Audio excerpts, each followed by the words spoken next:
Everyone, I'm back with the data structures in Apex series, and in this video we are going to see what is a queue and how we can implement a queue data structure in Salesforce, that is Apex. So let's start.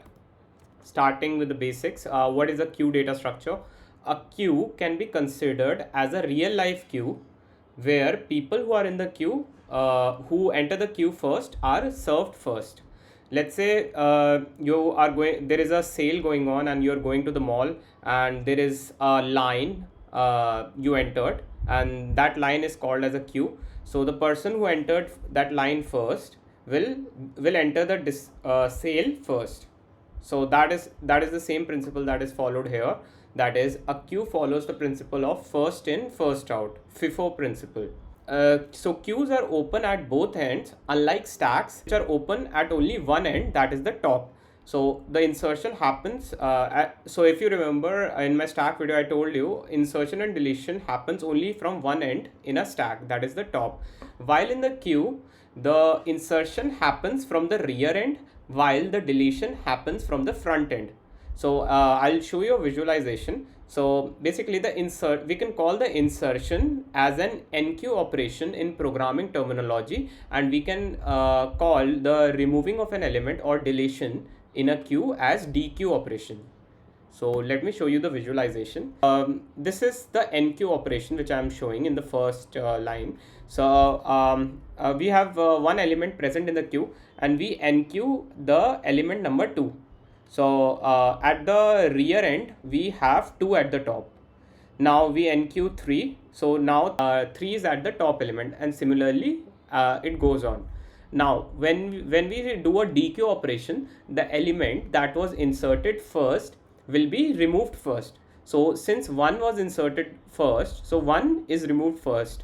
Then we again do a DQ operation, element 2 is removed, then element 3, and so on. So this is the two operations of the queue, NQ and DQ. Now, time complexities of queue operations. So searching in a queue is big O of n time complexity, because we are not maintaining any order, because it's not like the elements in the queue are sorted. So if we take the linear search, the worst case time complexity of linear search is big O of n. That means the searching in a queue is big O of n. Insertion in a queue. So insertion in a queue, since I told you we are inserting from the end, that is the rear.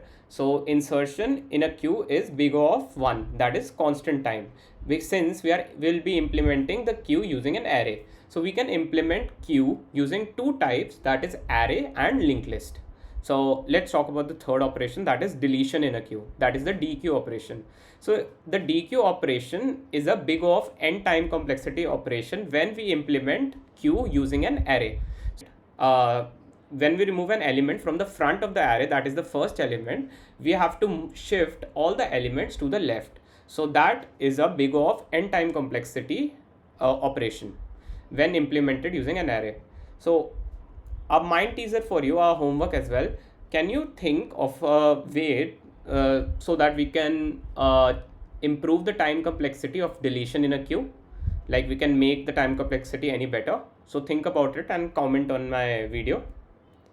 Awesome. So that was all about the queue. Let's see an implementation of queue in Apex. Okay, so now I'm in my developer console and I've implemented the queue implementation class here. So since I'll be implementing queue using a list or an array, so I've implemented a private list and I've named it queue. In the constructor, I'm initializing this queue using the new list integer. Now this is the NQ operation. NQ operation just adds the element to the end of the queue. As I told you, insertion would happen from the rear side of the queue, that is the end. This is the this is the DQ operation.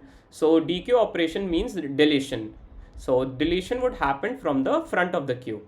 So before we have to delete anything, we'll have to check if the queue is empty. If the queue is empty, then there is no element to delete, right? So we'll have to do this check. Else we can use the list remove method and we can provide the index as 0. This is the index. This means that remove the first element and shift all the elements to the right by 1. which this operation makes the DQ operation a big O of n time complexity operation. Then we have the display method, which prints the queue.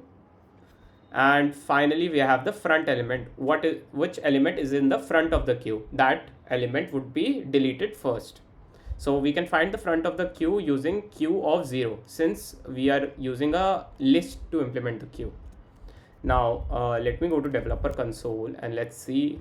Okay, so I'm in my execute anonymous window now.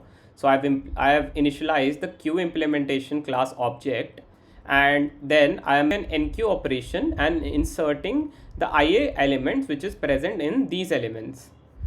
Then I am doing a queue.display. Then I am doing a queue.front element. The front element here would be 2. This is since this is the first element that is added. Now then I am doing a DQ operation. So then we are doing the queue.DQ. DQ will remove the first element, since as we told you, the deletion happens from the front. So we will remove 2 here. Then I am doing a queue.display. Then I am enqueuing element 8 in the queue.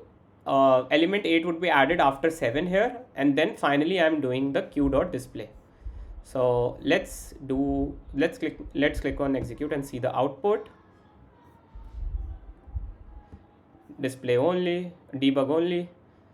The output, this is like our queue when we initialized it, the front of the queue is 2.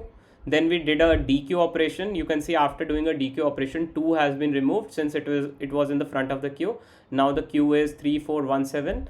Then we are enqueuing element 8 in the queue, and finally this is our final queue. So this is how you can implement a queue data structure in Apex. Now we have to do the lead code questions, but I will do that. I'll create a separate video and we will perform the lead code questions related to queue in the next video. So thanks everyone for watching this video. Hope you learned something new, and do subscribe to my channel for more such videos in the future. Thanks everyone.